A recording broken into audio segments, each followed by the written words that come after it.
একদিন এক টুনটুনি পাখি খুবই ক্ষুধার্ত হয়ে খাবারের সন্ধানে বের হলো। কিছুক্ষণ ওড়ার পর সে একটা সুন্দর ফুলে বসলো। সেই ফুলের কাছেই ছিল ছোট ছোট পোকামাকড়। টুনটুনির খুবই পছন্দের। সে পোকাগুলো খেতে শুরু করলো। খাওয়া শেষ হলে টুনটুনি ভাবলো এবার একটু বিশ্রাম নেব। ঠিক তখনই সেখানে এক বানর এসে হাজির হলো। বানরটি টুনটুনির দিকে তাকিয়ে বলল, এই টুনটুনি, তুমি এত সুন্দর ফুলের মধু খাচ্ছ, একটু আমাকে দিবা?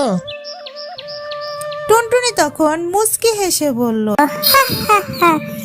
ভাই বানর, আমি তো মধু খাচ্ছি না, আমি শুধু পোকামাকড় খাচ্ছিলাম। বানরটি তখন খুবই অবাক হলো। সে টুনটুনির সাথে বন্ধুত্ব করতে চাইলো। টুনটুনি ও বানর মিলে আরো গল্প শুরু করলো আর দুজনে ভালো বন্ধু হয়ে উঠলো।